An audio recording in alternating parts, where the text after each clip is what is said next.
through Friday evening. Covers all of us. We even have a few flood warnings mixed in within that. There are a lot of residents who live in flood-prone areas who know they need to be on guard whenever we have rain like this. Erica Murphy joins us right now from Washington Park. And Erica, you have been in that area today, keeping an eye on folks who are preparing for just that, the potential for flooding.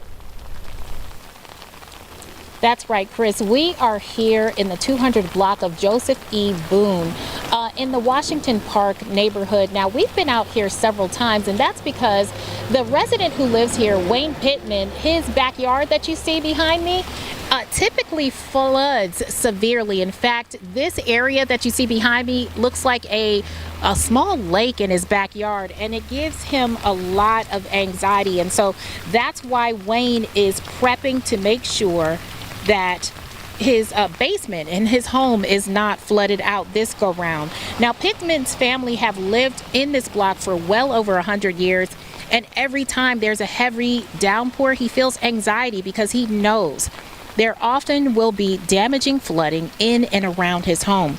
Later on today, Pittman will meet up with his son to try to minimize that damage. That's what we're doing, trying to board up everything, make sure that a little water, we ain't gonna stop all the water, but that big rush of water that comes into my basement, hopefully we can prevent that from coming in into my basement, because it comes through, I got 2 basement doors, and that's where it comes in. When it fills up, it just comes automatic in there. So far, we're trying to board that up today, make sure that we don't have a bigger problem.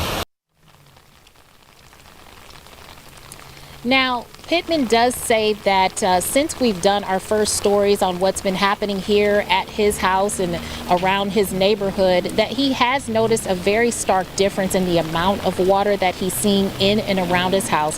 He also tells us that he has been seeing a Department of Water Management crews out here very frequently, trying to keep those storm drains cleaned out.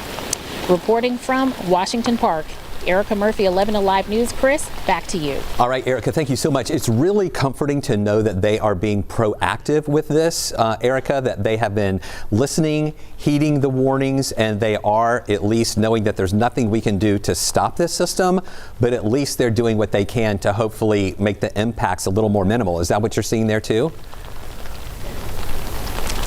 Absolutely, absolutely. I am seeing that the last time that I was out here, Chris, I've got to say I saw a lot of debris in these storm drains, but today they looked like they were cleared out, and you can tell a bit of a difference here in this downpour. All right, let's hope it does make a difference. Erica, thank you so much for being with us here for our live stream. I'm sure you're going to have more for us coming up at 5 and 6 o'clock on 11 Alive News. Let's look at